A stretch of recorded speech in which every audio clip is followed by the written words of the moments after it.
राधा स्वामी। राधा स्वामी दयाल की दया, राधा स्वामी सहाय, राधा स्वामी। गुरु प्यारी साध संगत जी, चलिए हम अपने महाग्रंथ को कंटिन्यू करते हैं। और आज का अपना शीर्षक है हुजूर साहब की अग्नि परीक्षा।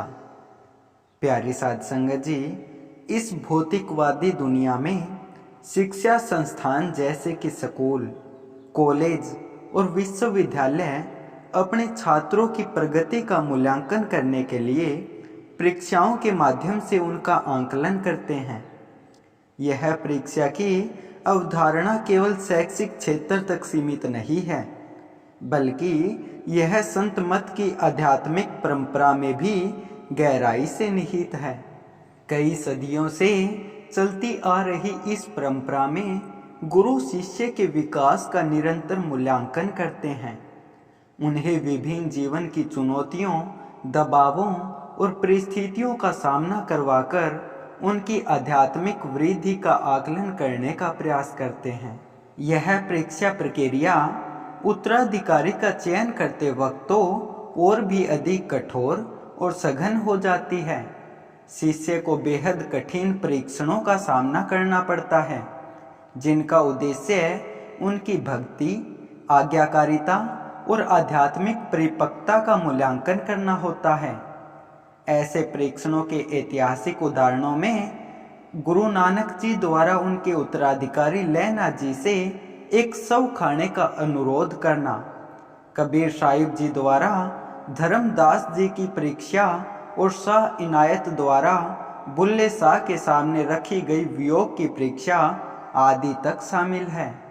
इसी प्रकार हुजूर साहब ने भी कुछ बेहद कठिन परीक्षणों का सामना किया, जो न केवल उनके लिए बल्कि बड़े महाराज जी के लिए भी चुनौतीपूर्ण थे। जिस दिन हुजूर साहब ने आश्रम में प्रवेश किया, उसी दिन से बड़े महाराज जी ने उन्हें एक सूक्ष्म और पारखी दृष्टि से देखना शुरू कर दिया था। हुजूर साहब अन्य शिष्यों से अलग थे। उनकी आध्यात्मिक क्षमता की परीक्षा लेना एक अनोखी चुनौती थी। सामान्य शिष्यों की तुलना में हुजूर साहब की असाधारण विशेषताएं सामान्य मूल्यांकन की सीमाओं को पार कर गई थी। बड़े महाराज जी अक्सर खुद को परीक्षण की स्थिति में नहीं, बल्कि हुजूर साहब की असाधारण विशेषताओं को देखकर स्वयं को आश्चर्यचकित पाते थे। वे अपने सत्संगों में खुलकर अपने शिष्य की क्षमताओं की प्रशंसा करते थे और ऐसे शिष्य को पाकर खुद को भाग्यशाली मानते थे। हुजूर साहब ने उन सभी आदर्शों का प्रतिनिधित्व किया जो कि एक गुरु अपने शिष्य में देखना चाहता है। बड़े महाराज जी ने खुद यह माना कि हुजूर साहब में कुछ ऐसे गुण और शक्तियां थी जो कुछ मायनों में उनसे भी आगे थी। बड़े महाराज जी के लिए हुजूर साहब के लिए उपयुक्त परीक्षण का निर्धारण एक असाधारण रूप से कठिन कार्य साबित हुआ। हुजूर साहब का अतुलनीय समर्पण और संत मत अनुयायी के जीवन के सभी पहलुओं में उनकी दक्षता ने उन्हें एक असाधारण शिष्य के रूप में स्थापित किया। बड़े महाराज जी को मालूम था कि हुजूर साहब के सामने सामान्य भक्ति और प्रतिबद्धता की परीक्षाएं निरर्थक थी, क्योंकि वे पहले ही सामान्य मानदंडों से कहीं आगे निकल चुके थे। जिस प्रकार सेवा के क्षेत्र में हुजूर साहब की समर्पण भावना अनुपम थी, वे अक्सर अनेकों रातों की नींद का बलिदान करते हुए अपने व्यावसायिक दायित्वों के साथ साथ सत्संग की सेवा को सहजता से संतुलित करते थे। इस स्तर की प्रतिबद्धता ने सेवा और समर्पण की किसी भी परीक्षा को अनावश्यक बना दिया। इसी प्रकार ध्यान के अभ्यास में हुजूर साहब का कौशल अतुलनीय था। वे अपने ध्यान और अभ्यास में इतने गहराई से लीन और निपुण थे कि बड़े महाराज जी खुद उन्हें ध्यान में बिताए जाने वाले समय को संयमित करने की सलाह देते थे। इस स्तर की समर्पण भावना और कौशल ने इस क्षेत्र में किसी भी परीक्षा को अनावश्यक बना दिया। हुजूर साहब की आध्यात्मिक समझ भी उल्लेखनीय थी। उन्होंने जटिल अवधारणाओं को सहजता से समझा, जैसा कि कमल भेद में गायब पंक्ति के उनके अंतर्दृष्टिपूर्ण खुलासे से प्रमाणित होता है। उनकी अपनी रचनाएं जो प्रेम और रूहानियत से भरपूर थी, इतनी गहराई से उत्कृष्ट थी कि बड़े महाराज जी ने उन्हें अन्य सम्मानित संतों के कार्यों के समान माना। शारीरिक रूप से हुजूर साहब की क्षमता बड़े महाराज जी को अच्छी तरह से ज्ञात थी, जिससे कि उनकी शारीरिक सहन शक्ति की परीक्षा अनावश्यक हो गई। इसके अतिरिक्त उनके त्याग का स्तर असाधारण था। हुजूर साहब की युवावस्था से ही भौतिक संपत्तियों, पारिवारिक संबंधों और व्यक्तिगत सुखों का त्याग करने की इच्छा ने एक ऐसी आध्यात्मिक परिपक्वता और विराग का प्रदर्शन किया जो प्रशंसनीय था। उनका त्याग इतना पूर्ण था कि कोई भी सांसारिक चुनौती उनके शांत चेहरे पर किसी भी प्रकार की हलचल पैदा नहीं कर सकती थी। संक्षेप में हुजूर साहब के मामले में एक शिष्य के परीक्षण के हर पारंपरिक मानदंड अपर्याप्त साबित हुए, क्योंकि उन्होंने भक्ति, अनुशासन, ज्ञान और त्याग का एक असाधारण मिश्रण प्रस्तुत किया जो दुर्लभ और आध्यात्मिक मूल्यांकन के सामान्य दायरे से परे था। बड़े महाराज जी वर्षों के निकट अवलोकन के माध्यम से हुजूर साहब की असाधारण शक्ति और अडिग सिद्धांतों को समझने में सक्षम हुए। इस व्यापक अवलोकन की अवधि के बाद ही बड़े महाराज जी ने यह समझा कि हुजूर साहब के जीवन में एकमात्र पहलू जिसका अतुलनीय महत्व था, वो था गुरु के प्रति उनका गहरा प्रेम। उनके लिए गुरु प्रेम और श्रद्धा महज भावनाएं नहीं थी, वे तो हुजूर साहब के अस्तित्व का सार, उनके मार्गदर्शन की शक्ति और उनकी आध्यात्मिक यात्रा का मूलाधार थे। हुजूर साहब के लिए बड़े महाराज जी के प्रति प्रेम सभी अन्य सांसारिक लगावों और प्रयासों से परे था। यह एक अद्वितीय और विशिष्ट भक्ति थी जिसने बड़े महाराज जी को उनके ब्रह्मांड के केंद्र में स्थापित कर दिया और जिसने उनके जीवन के हर अन्य पहलू को गौण बना दिया। हुजूर साहब की भक्ति की गहराई ऐसी थी कि उन्होंने आश्रम में साहस पूर्वक घोषणा भी कर दी थी कि वो अपने गुरु से कभी अलग नहीं होंगे और अब तो इस आश्रम से उनकी अर्थी ही जाएगी। बड़े महाराज जी उनके तीव्र उत्साह और प्रतिबद्धता के प्रति पूरी तरह से सचेत थे, इसलिए उन्होंने हुजूर साहब के इन अडिग निष्ठा से कहे हुए वचन की परीक्षा लेने का संकल्प लिया, जो कि हुजूर साहब की सबसे कठिन और तीव्र परीक्षण बना। बड़े महाराज जी का यह निर्णय एक सोचा समझा कदम था, जिसका उद्देश्य हुजूर साहब की समर्पण क्षमता और उनके आध्यात्मिक धैर्य की सीमाओं का पता लगाना था। बड़े महाराज जी समझ गए थे कि केवल विछोह की वेदनापूर्ण और कष्टकारी संभावना ही हुजूर साहब के विश्वास और अडिग श्रद्धा को चुनौती दे सकती थी। कोई अन्य परीक्षण या कष्ट इस तरह से उन्हें गहराई से प्रभावित करने या महत्वपूर्ण प्रतिक्रिया उत्पन्न करने के करीब भी नहीं आ सकता था। इस गहन अंतर्दृष्टि के साथ बड़े महाराज जी ने अपने स्थूल रूप को त्यागने से 1 वर्ष पहले हुजूर साहब को इस परम परीक्षण से गुजारने का फैसला लिया।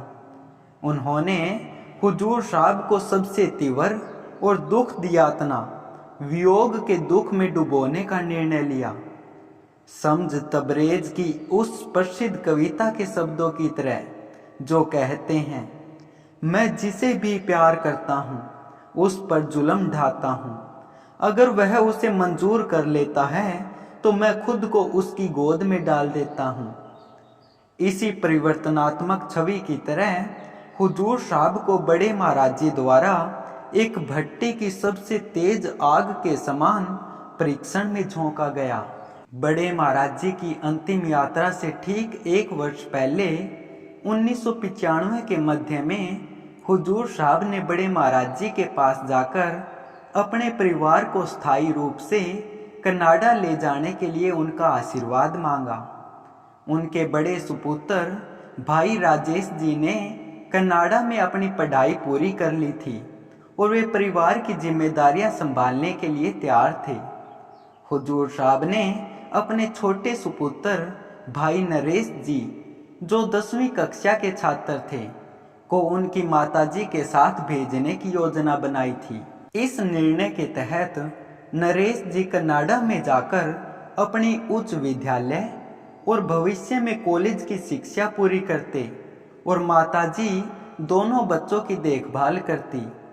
अपने बच्चों को बड़ा होते देख हुजूर साहब की मंशा थी कि वे खुद को पारिवारिक कर्तव्यों से मुक्त करें और अपना संपूर्ण जीवन बड़े महाराज जी की सेवा में समर्पित करें, क्योंकि अब सत्संग बड़ी ही तीव्रता से विकसित हो रहा था। वो आश्रम जहां कभी केवल एक मुट्ठी भर दैनिक श्रद्धालु बड़े महाराज जी से मार्गदर्शन की तलाश में आते थे, अब हर दिन सैकड़ों परिवारों की मेजबानी कर रहा था। इसी के चलते हुजूर साहब की इच्छा थी कि वे पारिवारिक मामलों से पूर्णता से निवृत्त होकर अपने आप को पूरे समर्पण के साथ बड़े महाराज जी का सहयोग करें, बढ़ते बोझ और कार्यभार को संभाले। बड़े महाराज जी ने हुजूर साहब के इस अनुरोध को एक अवसर के रूप में देखते हुए उनके लिए एक कठिन और तनावपूर्ण परीक्षाओं की श्रृंखला की शुरुआत करने का निर्णय लिया। हुजूर साहब को अपने परिवार को कनाडा स्थानांतरित करने की प्रक्रिया आगे बढ़ाने की अनुमति देने के बाद बड़े महाराज जी ने जानबूझकर उनसे भावनात्मक दूरी बनाना शुरू कर दिया। इस दौरान जब हुजूर साहब जरूरी कागजात और औपचारिकताओं में व्यस्त हो गए, तब बड़े महाराज जी ने सूक्ष्म रूप से हुजूर साहब के इन गतिविधियों के लिए अनुपस्थित रहने पर अपनी नाराजगी व्यक्त करने लगे। हुजूर साहब ने भी बड़े महाराज जी के व्यवहार में एक बदलाव महसूस किया, लेकिन वो अपने कार्यों में इतने व्यस्त थे कि वे इन सूक्ष्म परिवर्तनों को पूरी तरह से समझ नहीं पाए। धीरे धीरे बड़े महाराज जी का व्यवहार और भी विचित्र होता गया और वे कभी कभी अचानक गुस्सा दिखाते हुए हुजूर साहब पर नाराजगी व्यक्त करने लगे। वे हुजूर साहब को सेवा में छोटी छोटी गलतियों के लिए उन्हें डांटने लगे और उनकी कड़ी आलोचना करते। कभी कभी तो उन्हें उनकी गलती न होने पर भी डांटते थे। यह उनके स्वभाव के विपरीत था, क्योंकि हुजूर साहब तो हमेशा बड़े महाराज जी की आंखों का तारा रहते थे, उनकी मुस्कुराहट का स्रोत और उनके दिल में एक विशेष स्थान रखने वाले प्रिय शिष्य थे। वे बड़े महाराज जी के प्रेम की चमक में स्नान करने के आदी थे। जो कभी बड़े महाराज जी की गर्मजोशी भरी निगाहें हुआ करती थी, वे अब उनकी तरफ रूखी हो चुकी थी। प्यार के इजहार बंद हो गए थे और उनके बीच की बातचीत अक्सर विवादों से प्रभावित रहती थी। उनके रिश्ते में यह अप्रत्याशित और निराशाजनक बदलाव हुजूर साहब को गहराई से प्रभावित करने लगा था। समय के साथ बड़े महाराज जी द्वारा प्रदर्शित नाराजगी और हुजूर साहब के प्रति उनके क्रोध की तीव्रता बढ़ती चली गई। वे हुजूर साहब को खुलेआम सबके सामने डांटने लगे और यहाँ तक कि सत्संग की सभाओं में भी उन पर क्रोध बरसाने पर हिचकिचाहट नहीं दिखाई। चाहे हुजूर साहब गलत थे या नहीं, वे खुद को बड़े महाराज जी के क्रोध का निशाना बनते हुए पाते थे। कभी कभी बड़े महाराज जी का क्रोध इतनी चरम सीमा पर पहुंच जाता था कि यह सबको एक अनकहा और शक्तिशाली संदेश प्रेषित करता था। हुजूर साहब को बड़े महाराज जी की सभी मुसीबतों और चिंताओं के लिए जिम्मेदार माना जाने लगा, जो हुजूर साहब के लिए एक भारी और भावनात्मक रूप से पीड़ा प्रदान करने वाला बोझ था। हुजूर साहब भ्रम के भंवर में खोए हुए अपनी वास्तविकता को मुश्किल से समझ पा रहे थे। कल्पना कीजिए, एक समय अपने गुरु की गौरवमयी प्रतिष्ठा होना और फिर एकदम से कष्टदायक शिष्य की भूमिका में गिरना। जब भी बड़े महाराज जी का क्रोध बरसता, हुजूर साहब उन्हें गहरे अफसोस के साथ शांति से स्वीकार करते। उनका सिर दुख में झुका और आंखें शर्म से नीचे रहती थी। बड़े महाराज जी के कड़वे शब्दों और डांट से भी अधिक उनके घृणा और क्रोध से भरी नजरें हुजूर साहब के हृदय को गहराई से आहत करती थी और उन्हें भीतर ही भीतर टूटने का एहसास करा रही थी। हुजूर साहब के लिए यह कठिन समय कुछ ऐसे लोगों के लिए सुनहरा अवसर बन गया जिन्होंने उनके प्रति ईर्ष्या और दुर्भावना संजोई हुई थी। बड़े महाराज जी द्वारा हुजूर साहब के प्रति प्रदर्शित क्रोध को देखते हुए उन्होंने बड़े महाराज जी के कानों में फुसफुसाना शुरू कर दिया। उन्होंने हुजूर साहब को लालची, अहंकारी, स्वार्थी आदि के रूप में चित्रित करने का खूब प्रयास किया, पर सबसे निराशाजनक बात यह थी कि इस अवधि के दौरान ऐसा प्रतीत होने लगा कि शायद बड़े महाराज जी ने इन विचारों को स्वीकार करना शुरू कर दिया है, क्योंकि उनका रवैया हुजूर साहब के प्रति क्रोध से पूरी तरह अवमानना की ओर बदलता जा रहा था। बड़े महाराज जी ने जल्द ही हुजूर साहब की परीक्षा को इस हद तक तेज कर दिया कि यह प्रतीत होने लगा मानो उन्हें हुजूर साहब के प्रति घृणा की भावनाएं हो। उनके हर क्रोध की फटकार और कठोर शब्द हुजूर साहब के हृदय में एक हथौड़े की तरह प्रहार करते हुए उसे परत दर परत छेदते हुए महसूस होते थे। बड़े महाराज जी का क्रोध इस सीमा तक चरम पर पहुंच गया कि एक दिन उन्होंने अचानक बिना किसी कारण सबके सामने हुजूर साहब को डांटते हुए यह घोषणा की, या तो वे आश्रम में रहेंगे या हुजूर साहब, लेकिन दोनों नहीं। अपने गुरु के मुख से ऐसे कठोर वचन सुनने के बाद हुजूर साहब को लगा मानो उनकी पूरी जिंदगी की कमाई एक पल में खो गई हो। एक और वे अपने परिवार से विदाई का सामना कर रहे थे जिन्हें उनसे बहुत दूर जाना था। दूसरी ओर उनके प्रिय गुरु ने उनकी उपस्थिति से घृणा करना शुरू कर दिया था। अपने जीवन में पहली बार हुजूर साहब ने अनुभव किया कि जैसे उन्होंने सब कुछ खो दिया है और वे इस विशाल संसार में एकदम अकेले खड़े हैं। फिर भी हुजूर साहब ने अपने हृदय में प्रेम की ज्योति को बुझने नहीं दिया। उन्होंने अपनी एकांतता में सांत्वना पाई और अपने द्वारा लिखी गई प्रेम से ओतप्रोत रचनाओं से प्रेरणा और बल प्राप्त किया। उनकी यह रचनाएं उन्हें अतीत के सुंदर दिनों की मार्मिक यादें दिलाती थी, उनके दुख के समय में आशा की किरण प्रदान करती थी। बड़े महाराज जी ने उन्हें ऐसी भीषण अग्नि में झोंक दिया था जिसमें केवल वही बच सकता था जिसने प्रेम की चादर ओढ़ रखी हो, अन्यथा उनकी जगह अगर कोई और होता तो उन भावनाओं की अग्नि में जलकर हमेशा के लिए बिसर जाता।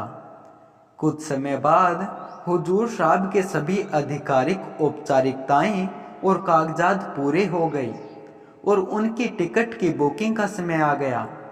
उन्होंने बड़े महाराज जी के पास जाकर इस विषय में उनका आशीर्वाद और अनुमति मांगी।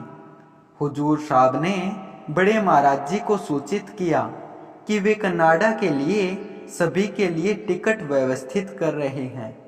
वे परिवार के साथ जाकर उनकी सफल बसावट सुनिश्चित करने के लिए वहां रहेंगे और फिर कुछ दिन बाद वापस आ जाएंगे। बड़े महाराज जी ने हुजूर साहब के अनुरोध को उनकी तरफ देखे बिना ही चुपचाप सुना और एक उदासीन और संक्षिप्त स्वर में उत्तर दिया, जहां जाना है जाओ, जहां रहना है रहो।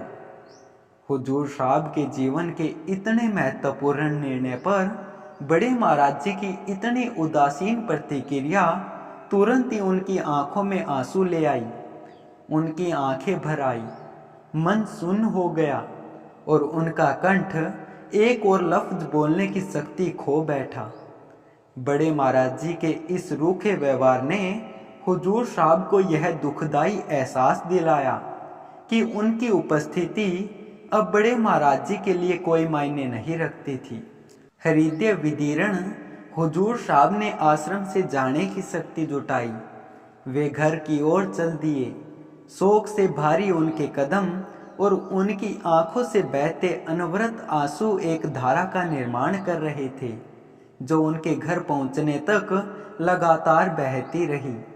अब हुजूर साहब ने खुद को भावनाओं के भंवर में पाया। उनके मन ने उन्हें क्रोध, पश्चाताप, अपराध बोध और रोष से भरे एक तूफान से जूझने के लिए अकेला छोड़ दिया था। इन जज्बातों की कोलाहट में उन्हें केवल इतना पता था कि उनके भीतर एक गहरा घाव हो गया है, जिसकी वजह से उनकी आंखें अनवरत आंसू बहा रही थी, मानो उनकी आत्मा की पीड़ा को बाहर निकाल रही हो। वे समझ नहीं पा रहे थे कि उन्हें दंडित क्यों किया जा रहा था, जबकि उन्होंने न तो कोई गलती की थी और न ही कभी अपने गुरु के खिलाफ कोई विचार रखा था। पूर्ण निराशा की स्थिति में हुजूर साहब ने अपने और अपने परिवार की टिकट बुक करने की प्रक्रिया आरंभ की, लेकिन अपने लिए वापसी की टिकट बुक नहीं कराई, क्योंकि उस समय गर्मियों का मौसम था और उन्हें स्कूल से 1 महीने की छुट्टियां मिली हुई थी। उन्हें अब यह नहीं पता था कि आगे क्या करना है, क्योंकि वापस आकर उनके पास ना तो किसी अपने का साथ था और उनके प्रिय गुरु, जिनके साथ वे अपना संपूर्ण जीवन बिताने की आशा करते थे, अब उनकी उपस्थिति को सहन नहीं कर पा रहे थे। इन भारी विचारों के बावजूद अपनी उड़ान के दिन हुजूर साहब ने बड़े महाराज जी से मिलने का दृढ़ निश्चय किया। हुजूर साहब ने उस पतली उम्मीद की डोर को थाम रखा था कि इस विदाई के अवसर पर बड़े महाराज जी पिछले 2 महीनों से जारी अपने लगातार क्रोध को एक तरफ रख देंगे। उनके हृदय में एक उम्मीद थी कि उनके वियोग के विचार से बड़े महाराज जी नरम हो जाएंगे, जिससे वे उनकी अनजाने में की गई गलतियों को क्षमा कर देंगे। वे एक क्षण की कल्पना और तलाश में थे, जिससे बड़े महाराज जी उन्हें खुली बाहों में समेटकर उनके रिश्तों की गर्मजोशी को पुनः स्थापित करने का अवसर देंगे और जहां सब कुछ पहले जैसा हो जाएगा। भारी हृदय और एक अनजान डर के साथ वे बड़े महाराज जी के पास पहुंचे। हुजूर साहब को यह नहीं पता था कि बड़े महाराज जी की प्रतिक्रिया क्या होगी। उस पल में उन्हें अपने गुरु के प्रेम और सहायता की बेहद जरूरत थी, ताकि वह अपने परिवार को दूर ले जाने के भारी निर्णय का सामना कर सके। हुजूर साहब के समीप आने पर बड़े महाराज जी भावहीन और अप्रतिसादित बैठे रहे। अपनी आखिरी उम्मीद के सहारे हुजूर साहब ने झुककर अपने गुरु के चरणों में सिर रख दिया। अश्रुपूरित नेत्रों और रूंधे हुए गले से कांपती हुई आवाज में बोले, महाराज जी, मैं आज रात बच्चों के साथ जा रहा हूँ। कृपया इस दौरान मुझसे हुई किसी भी गलती को क्षमा करें। मुझे आशीर्वाद दें ताकि मैं इन बच्चों को छोड़ के आ सकूं और लौटकर फिर से आपके चरणों में समर्पित हो जाऊं। हुजूर साहब के दिल से निकली इस प्रार्थना के बाद एक पूर्ण शांति ने उस स्थान को घेर लिया। हुजूर साहब अपने गुरु के चरणों में झुके हुए कुछ अंतहीन पलों तक प्रतीक्षा करते रहे। उन्हें यह उम्मीद थी कि उन्हें अब किसी भी वक्त बड़े महाराज जी के हाथों का उनके सिर पर गर्म स्पर्श महसूस होने वाला है, जो कि उनकी क्षमा और स्वीकृति का संकेत होगा। तथापि बड़े महाराज जी की प्रतिक्रिया से हुजूर साहब का दिल घबरा गया। बड़े महाराज जी अपने सिंहासन से उठे और बिना एक शब्द बोले और बिना एक अंतिम नजर डाले हुजूर साहब को वहीं एकांत में छोड़कर अपने कमरे में चले गए। इस कृत्य ने हुजूर साहब को गहरे सदमे और निराशा की स्थिति में छोड़ दिया, जिससे उनकी मुलाकात का एक आकस्मिक और दुखद समापन हो गया।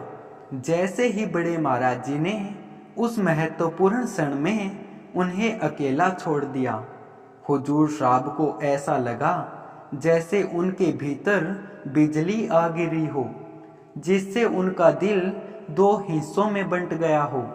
उन्हें ऐसा लगा मानो उनके भीतर कोई विशाल चीज अचानक डूबकर गायब हो गई हो। उनके हृदय की गहराइयों में कुछ ऐसी विपत्ति का आभास हो रहा था, जैसे ग्रीष्म ऋतु में हिमयुक्त सागरों में विशालकाय ग्लेशियर एकाएक भंजित होकर समुद्र की गहराइयों में समा जाते हैं। एक गहरा और अपूरणीय नुकसान। हुजूर साहब की आंखों से आंसुओं की धारा बह निकली, जिसने उन्हें अपने चारों ओर की दुनिया से अनजान कर दिया। उनके आसपास के लोग, यहाँ तक कि आश्रम भी उनकी नज़रों से ओझल हो गया। गहन भावनाओं के वजन तले दबे वे तेजी से दौड़ पड़े। बेतहाशा रोते हुए आश्रम की पहली मंजिल से नीचे उतरे और आश्रम के द्वार से बाहर निकल गए। उन्होंने पीछे मुड़कर एक अंतिम दृष्टि डालने का भी प्रयास नहीं किया। उनका हृदय गहरे शोक और विरह की भावनाओं से भरा हुआ था। चंद्रमा के सबसे करीब अपनी खुशी में टिमटिमाने वाला एक तारा रात की गहराई में एक अन्य मार्ग पर चुपचाप निकल पड़ा और आकाश में बस एक सुनसान अंधेरी जगह छोड़ गया। हुजूर साहब उस दिन भाई नरेश जी और माता जी के साथ कनाडा के लिए उड़ान भर गई और अपने पीछे अनेक यादें और भावनाएं छोड़ गए। गुरु के साथ बिताए गए 2 दशकों की मधुर स्मृतियाँ, प्रेम और उनका अमूल्य सानिध्य जो उनकी पहचान और जीवन की नींव थी। कनाडा पहुंचकर पूरा परिवार बड़े बेटे राजेश जी के साथ एकजुट हुआ, जो पहले से ही पिछले 2 वर्षों से कनाडा में रह रहे थे और अब वहीं काम कर रहे थे। कनाडा पहुंचने पर हुजूर साहब खोए खोए से रहने लगे। भले ही वे शारीरिक रूप से परिवार के साथ थे, लेकिन उनका मन लगातार आश्रम की यादों में खोया रहता था, जो उन्हें एक साथ खुशी और असीम दुख का अनुभव कराता था। उनके हृदय की गहराइयों में यह बात अच्छी तरह से बसी थी कि उनका सच्चा स्थान बड़े महाराज जी के पास उस आश्रम में ही था, परंतु उनका मन विचलित और भ्रमित बार बार उन्हें इस कटु सत्य की याद दिलाता कि अब उनकी उपस्थिति वहां अनावश्यक थी, जिससे उनके हृदय में एक गहरी वेदना का संचार होता था। हुजूर साहब की अकेलेपन की अनुभूति दिन प्रतिदिन अधिक गहरी होती जा रही थी और कुछ समय बाद वहां हर घंटा बिताना उनके लिए और भी दुष्कर हो उठा। उन्हें यह महसूस होता था कि मानो वे एक ऐसे स्थान पर पहुंच गए हैं जहां रात्रि का कोई अंत नहीं है। आकाश में चमकते तारे उन्हें अपने गुरु की स्मृतियों की याद दिलाते थे।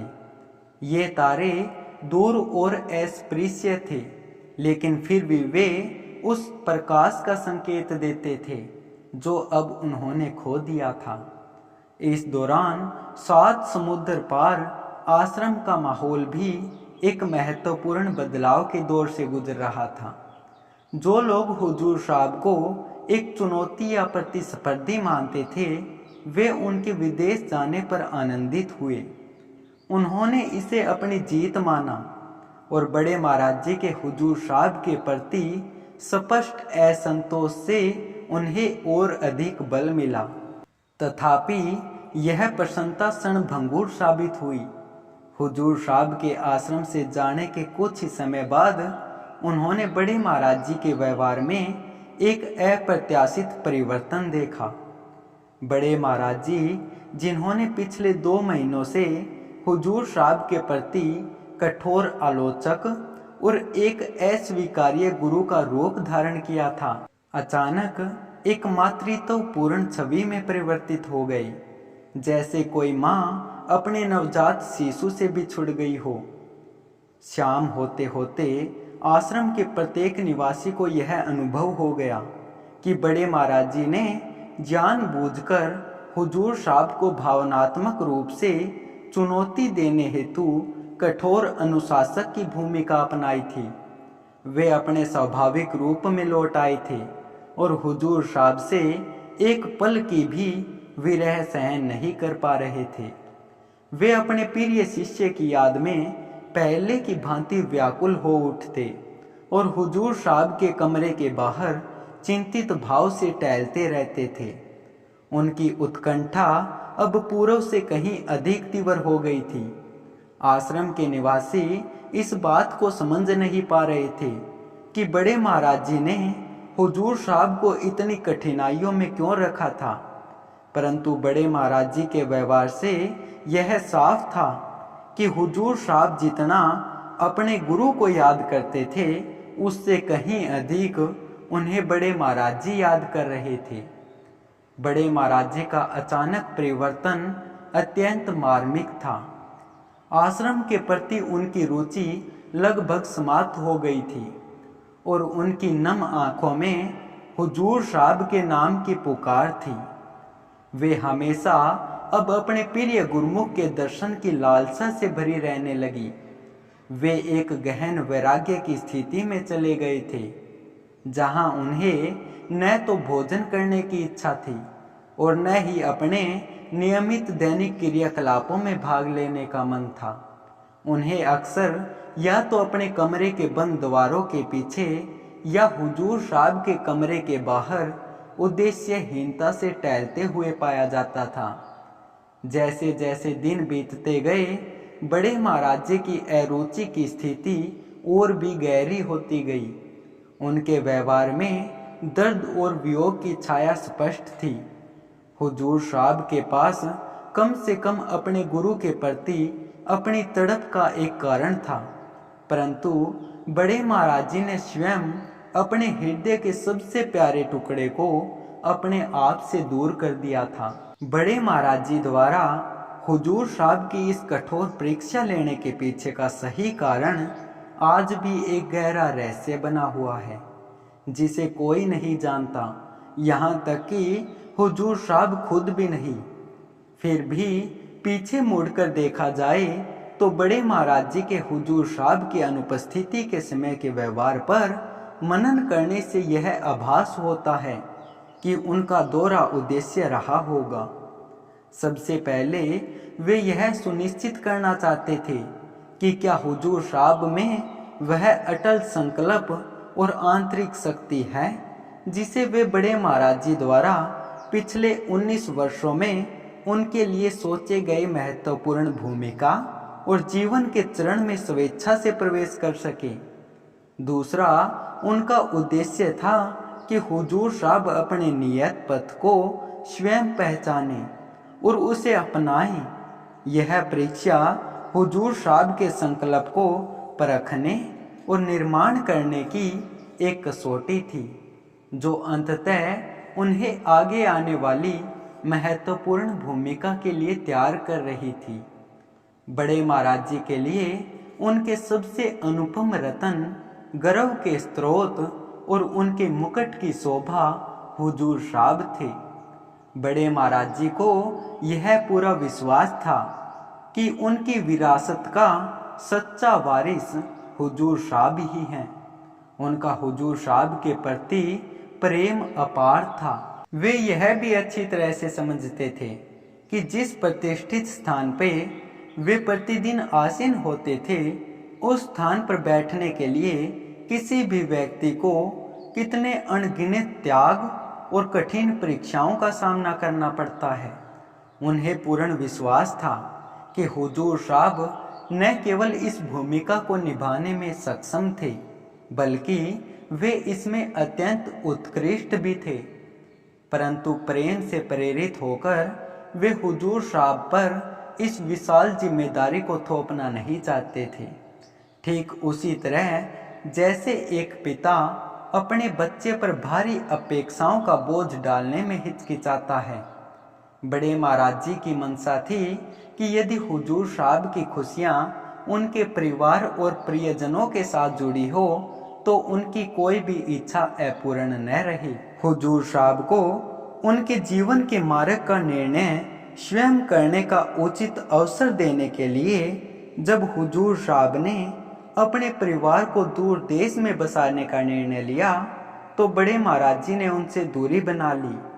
बड़े महाराज जी ने उनके मन से त्वरित रूप से अपनी छवि को मिटा दिया और ऐसा माहौल बना दिया जहां हुजूर साहब पर उनके प्रति कोई पूर्वाग्रह या भावनात्मक बंधन न रह जाए। इस अनोखी गुरु शिष्य प्रेम कहानी में यह वह ऐतिहासिक क्षण था जब दोनों ही एक दूसरे की खुशियों को प्राथमिकता देने के लिए अपना सर्वस्व न्यौछावर करने को तैयार थे। एक तरफ हुजूर साहब जो अपने परिवार को 7 समुद्र के पार छोड़कर जा रहे थे ताकि वे अपना पूरा जीवन और समय अपने गुरु के चरणों में समर्पित कर सकें। दूसरी ओर बड़े महाराज जी थे जिन्होंने अपने 2 दशकों के अथक परिश्रम और शिष्य की सावधानी पूर्वक देखभाल, उनकी त्रास खुरास, उन्हें अपना सानिध्य, ज्ञान और आशीर्वाद देने के बाद उसे अपनी विरासत के भार से मुक्त कर एक चिंता मुक्त ग्रस्त जीवन शुरू करने का अवसर देना चाहते थे, भले ही इससे उनकी जीवन भर की उत्तराधिकारी की खोज दांव पर लग जाए। बहरहाल बड़े महाराज जी की आंखें अपने गुरमुख हुजूर साहब के दर्शन के लिए तरस रही थी। ठीक उसी तरह जैसे सूखा रेगिस्तान बारिश की बूंदों के लिए तरसता है। हर दिन पिछले दिन से अधिक शुष्क और बेचैन। हजारों मील की दूरी पर अलग अलग खड़े दोनों अपने दिलों में दर्द के साथ अकेले थे, मानो जैसे उन दोनों के हृदय को बर्फ में लपेट दिया हो। पर हर धड़कन उन्हें उनके साथ बिताए गए गर्मजोशी भरे पलों की याद दिला रही थी। हुजूर साहब के आश्रम से निकलने के कुछ ही दिनों बाद लगभग 5-6 दिनों के भीतर बड़े महाराज जी की तबीयत बिगड़ने लगी। उन्हें यह विश्वास होने लगा था कि शायद हुजूर साहब उनसे नाराज होकर हमेशा के लिए चले गए हैं और वापस आश्रम में कभी नहीं लौटेंगे। धीरे धीरे उन्होंने अपनी स्वयं के उत्थान में रुचि खो दी। चिंतित सेवादार और भक्तों ने उन्हें ठीक करने के लिए अनेक उपचार और दवाइयां आजमाई, लेकिन कोई भी लाभ नहीं हुआ। बड़े महाराज जी की स्वास्थ्य की गिरती स्थिति को देखते हुए भिवानी के निवासी और बड़े महाराज जी के एक अत्यंत समर्पित शिष्य माधव प्रसाद जी गहरी चिंता में डूब गए। उन्होंने देखा कि किसी भी दी गई दवाई का बड़े महाराज जी पर कोई असर नहीं हो रहा था और उनमें जल्दी ठीक होने की कोई उम्मीद नजर नहीं आ रही थी। इन सभी हालातों से परेशान होकर उन्होंने कनाडा में हुजूर साहब से बात करने का फैसला लिया। उस समय विदेश में टेलीफोन सेवा के लिए पहले शहर में एसटीडी बूथ पर जाकर बुकिंग करानी पड़ती थी, क्योंकि अंतर्राष्ट्रीय कॉल की सुविधा घर के लैंडलाइन में आम नहीं हुई थी। उन्होंने भिवानी शहर जाकर नंद सेरा जी के घर फ़ोन किया और उन्हें बताया कि वह हुजूर साहब से बात करना चाहते हैं। नंद सेरा जी, जो हुजूर साहब के घर के निकट रहते थे, उनके पास गई और उन्हें सूचित किया कि भिवानी से उनके लिए एक फ़ोन आया है। हुजूर साहब फ़ोन की ओर बड़े उत्साह से दौड़े गए। फ़ोन पर पहुंचकर जब उन्होंने रिसीवर उठाया तो उनका हृदय तेजी से धड़क रहा था। माधो प्रसाद जी ने फ़ोन पर सबसे पहले हुजूर साहब और उनके परिवार का कुशल मंगल पूछा। हुजूर साहब ने बिना किसी विलंब के उन्हें सभी जानकारी दी और फिर उस पर्सन को पूछा जिसके लिए उनका हृदय बेचैनी से धड़क रहा था और जिसे जानने के लिए उनकी तीव्र इच्छा हो रही थी। हुजूर साहब ने माधो प्रसाद जी से पूछा, आश्रम में सब कैसा चल रहा है? महाराज जी कैसे हैं? क्या वे मुझे याद कर रहे थे? माधो प्रसाद जी ने उन्हें जवाब दिया, आपके जाने के बाद बीमार पड़ गए थे, अभी भी बुखार है। यह सुनकर अब हुजूर साहब की व्याकुलता 7वें आसमान पर पहुंच गई और उन्होंने हड़बड़ाते हुए पूछा, इतने दिनों से बुखार चल रहा है, महाराज जी को दवाई नहीं दी क्या? माधो प्रसाद जी ने जवाब दिया, बिना आपके हाथों से दवाई लिए क्या वो कभी ठीक हुए हैं? माधो प्रसाद जी के उत्तर को सुनकर हुजूर साहब के हृदय में बड़े महाराज जी के प्रति जमा हुई गहरी भावनाएं और उमड़ते जज्बात एकाएक छलक पड़े। मानो वर्षों से बंधे भावनात्मक बांध एक पल में टूट गए हों। उनके अंतर्मन को इस खबर ने गहराई से आहत किया और वे अपने भीतर के अपराध बोध से पूरी तरह आच्छादित हो गई। उन्होंने फ़ोन काट दिया और वहीं बैठकर अश्रुपूरित नेत्रों से रो पड़े। हुजूर साहब को अचानक भावुक होते देखकर नंद सेरा जी ने पूछा कि वे इतने व्यथित क्यों दिख रहे हैं। हुजूर साहब ने आतुरता से उन्हें कहा, मुझे तुरंत आश्रम लौटने की ज़रूरत है, मैं यहाँ एक पल भी नहीं रह सकता, मुझे तुरंत अपने आश्रम वापस जाना होगा। नंद सेरा जी ने हुजूर साहब की बेचैनी को स्पष्ट रूप से महसूस किया, जो कुछ उसी तरह थी जैसे पानी से बाहर निकली मछली सांस के लिए छटपटाती है। हुजूर साहब आंखों में आंसू लिए एक दृढ़ निश्चयी बालक की भांति बार बार उनसे एक ही अनुरोध कर रहे थे, मुझे महाराज जी के पास जाना है।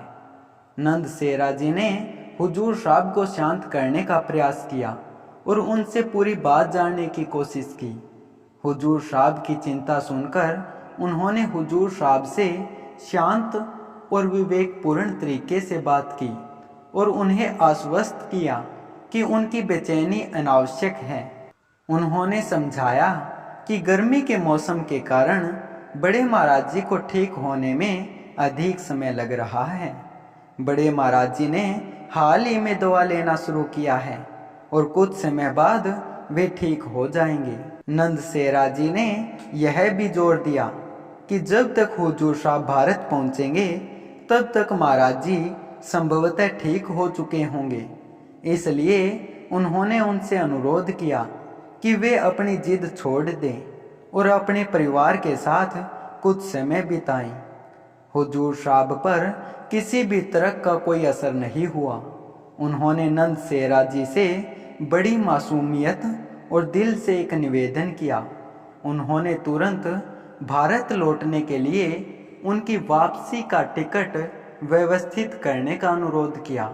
2 दिन तक नंद सेरा जी ने हुजूर साहब को समझाने की कोशिश की और उन्हें उनके फैसले के परिणामों को समझाने का हर संभव प्रयास किया, लेकिन हुजूर साहब की बेचैनी हर गुजरते पल के साथ बढ़ती गई। अंततः कनाडा पहुंचने के मात्र 10-12 दिनों के भीतर उन्होंने नंद सेरा जी की सहायता से भारत लौटने के लिए टिकट की व्यवस्था कर ली। बिना किसी को सूचित किए हुजूर साहब भारत लौट आए और उन्होंने तुरंत दिल्ली हवाई अड्डे से आश्रम में फ़ोन करके अपने आगमन की सूचना देनी चाहिए। लेकिन जब उन्होंने फ़ोन किया तो उन्हें बताया गया कि बड़े महाराज जी आश्रम में नहीं है और वे स्वयं दिल्ली के नांगलोई इलाके में एक प्रेमी के घर सत्संग करने गए हुए हैं। यह समाचार सुनकर हुजूर साहब का हृदय खुशी से भर गया, क्योंकि अब वे कुछ ही मिनटों बाद अपने गुरु के चरणों में होंगे। दूसरी ओर बड़े महाराज जी नांगलोई में एक शिष्य के निमंत्रण पर आश्रम के अन्य सेवादारों के साथ उनके घर में विराजमान थे। यह हुजूर साहब की अनुपस्थिति में वर्षों बाद ऐसा पहला अवसर था जब बड़े महाराज जी अपने मास्टर के बिना किसी के घर सत्संग के लिए आए थे। बड़े महाराज जी अपने विचारों में डूबे हुए चुपचाप संगत के सामने बैठे हुए थे और संगत में बैठे प्रेमी बारी बारी से एक एक करके शब्द गा रहे थे।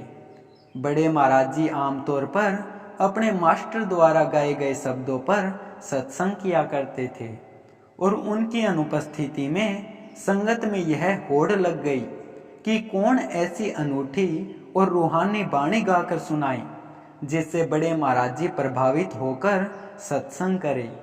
इस कोशिश में लगभग 4-5 भाइयों ने विभिन्न शब्द गाए, परंतु बड़े महाराज जी चुपचाप और उदासीन भाव से सब सुनते रहे। हर कोई अपने अपने तरीके से उच्च प्रेम से भरपूर बाणियां प्रस्तुत कर रहा था, परंतु कोई भी हुजूर साहब की तरह नहीं था जो बड़े महाराज जी के मन, विचार और भावनाओं का विश्लेषण कर ऐसा शब्द प्रस्तुत करे जिससे उनके मन में अपने रूहानी खजाने से एक सतु उपदेश साझा करने की इच्छा जागृत हो। बड़े महाराज जी इस विचार में डूबे हुए थे कि यदि आज हुजूर साहब मौजूद होते तो इतने सारे शब्द गाने की आवश्यकता ही नहीं होती। वे इसी सोच में लीन थे कि तभी उनकी नज़र संगत के पीछे मौजूद दरवाजे पर पड़ी, जहां हुजूर साहब की अनुकृति जैसा कोई खड़ा था। अपने मास्टर की इस अनुकृति को देखकर बड़े महाराज जी के चेहरे पर कई दिनों बाद बिना किसी ख्याल के एक सहज मुस्कुराहट खिल उठी। उन्हें अपनी कल्पनाओं पर हंसी आई, यह सोचते हुए कि अब तक तो वे अकेले रातों में अपने मास्टर की आवाज़ सुनने के भ्रम में रहते थे और अब उनका मन उनके सामने उनकी छवि भी प्रकट कर रहा था। बड़े महाराज जी ने अपने मन के भ्रम को दूर करने के लिए अपनी आंखों को हल्के से बंद किया और फिर खोला, परंतु अब उनके मास्टर की छवि और भी निकट और स्पष्ट दिखाई दे रही थी। वह धीरे धीरे उनकी ओर बढ़ रही थी। अपने ख्यालों से बाहर आकर बड़े महाराज जी तुरंत सतर्क होकर बैठ गई और गौर से सामने की ओर देखने लगे। जब उन्होंने इस शख्सियत का चेहरा देखा जिसे वे अब तक केवल अपनी कल्पना समझ रहे थे, तो पाया कि उनके मास्टर की वही परिचित प्रेम पूर्ण आंखों में खुशी के चमकते आंसू थे। वे आंखें, वह चेहरा, वह आकृति सभी वास्तविक थे। उस क्षण उनके सामने उनके मास्टर का अवतरित होना अकल्पनीय प्रतीत होता था, किंतु यही अकाट्य सत्य था। और जैसे ही इस सत्य की अनुभूति हुई, बड़े महाराज जी के हृदय ने अपार खुशी से उनको संदेश दिया, मेरा मास्टर वापस आ गया है। हुजूर साहब वापस लौट आए थे। उनके मास्टर का यूं अचानक सामने आ जाना उनकी आंखों में एक अद्भुत चमक जगा गया। उनके हृदय में भावनाओं का एक सागर उमड़ पड़ा। यह दृश्य एक उज्जवल सुबह जैसा था जिसने उनके जीवन की सबसे लंबी अंधेरी रात को हमेशा हमेशा के लिए विदा कर दिया। उनका हृदय गहरी विरह वेदना और एकांत के भंवर से निकलकर एक नई उम्मीद और प्रेम की बगिया में परिवर्तित हो उठा। उनके मास्टर की यह अप्रत्याशित और दीप्तिमान वापसी मानो एक सपने को सच्चाई का रूप दे रही थी, जिसने पूरे वातावरण को अवर्णनीय खुशियों के संगीत से भर दिया। उस पल में हर वो पल जो दोनों ने अलग अलग बिताया था पिघलकर गायब हो गया। बड़े महाराज जी की आंखें जो कभी प्रतीक्षा की थकान से भारी हो गई थी, अब हजारों तारों की चमक से दमक रही थी। दूसरी तरफ हुजूर साहब की मुस्कान में लंबे समय से चली आ रही असहनीय प्रतीक्षा की यात्रा का मधुर और सुकून भरा अंत झलक रहा था। इस पल से ठीक 15 दिन पहले बड़े महाराज जी को आश्रम में छोड़कर उनके मास्टर गए थे, पर जो लौटे वो कंवर साहब थे। हुजूर साहब अब वो बन चुके थे जो बड़े महाराज जी उन्हें बनाना चाहते थे। यह परीक्षा बड़े महाराज जी के लिए नहीं बल्कि विश्व के समक्ष एक दृष्टांत के रूप में अभिप्रायित थी। बड़े महाराज जी का लक्ष्य ऐसे निर्विवाद प्रमाण प्रस्तुत करना था जो हुजूर साहब के विरोधियों को हमेशा के लिए मौन करा दे। उनका इरादा यह प्रदर्शित करता था कि उनके उत्तराधिकारी का पद हुजूर साहब को केवल विरासत में नहीं मिला था, बल्कि वह उनके कर्तव्य निष्ठा और समर्पण से अर्जित किया गया था। उनका उद्देश्य यह सिद्ध करना था कि हुजूर साहब उनके जीवन के सारे विलासिता को त्याग सकते थे, चाहे फिर वो एक स्थापित और समृद्ध जीवन शैली क्यों न हो, जो कि विश्व के अग्रणी देशों में से एक में से थी। यह एक ऐसी विजय थी जो 90 के दशक के एक ग्रामीण व्यक्ति के लिए अकल्पनीय थी। बड़े महाराज जी यह दर्शाना चाहते थे कि यह बंधन व्यक्तिगत लाभ की चाह से नहीं बल्कि गहरे प्रेम और अनेक त्यागों से निर्मित था। यह हुजूर साहब द्वारा बड़े महाराज जी के लिए अपने परिवार का त्याग करने का दूसरा अवसर था। इससे पहले 19 वर्ष पूर्व वे अपना घर, परिवार और बच्चों की हंसी को छोड़कर स्वेच्छा से बड़े महाराज जी के पास आ गए थे। उस समय बड़े महाराज जी ने उन्हें गुरुमुख की महत्वपूर्ण भूमिका का किरदार सौंपा था, एक ऐसी जिम्मेदारी जिसके लिए हुजूर महाराज जी का इस धरा पर आगमन हुआ था। उनकी इस लीला का उद्देश्य हरियाणा की बंजर भूमि में गुरु सेवा की अवधारणा को स्थापित करना और उसे प्रोत्साहित करना था। एक सेवक के रूप में अत्यधिक मानक निर्धारित करना, अद्वितीय समर्पण दर्शाना और गुरु सेवा के हर छोटे बड़े पहलू पर एक व्यापक विश्वकोश की रचना करना था। गुरुमुख की भूमिका में हर पहलू और जिम्मेदारी में सिद्ध हस्त होने के बाद बड़े महाराज जी अब हुजूर साहब को एक नई भूमिका सौंपने के लिए तैयार थे। अब वक्त आ गया था कि हुजूर साहब के द्वारा राधा स्वामी मत की अनमोल विरासत को नई ऊंचाइयों तक ले जाने का। इसलिए जब दूसरी बार हुजूर साहब ने अपने परिवार का स्नेह और अपने पूर्ण संसार को त्याग कर अपने जीवन को अपने गुरु के चरणों में समर्पित करने का संकल्प लिया, तो बड़े महाराज जी समझ गए कि अब समय आ गया है इस जग को आधुनिक भारत के सबसे महानतम और परिश्रमी संत की अद्भुत कहानी से परिचित कराने का। प्यारी साध संगत जी, कल फिर यहीं से हम अपने महाग्रंथ को कंटिन्यू करेंगे। तब तक आप सभी को प्यार भरी राधा स्वामी जी।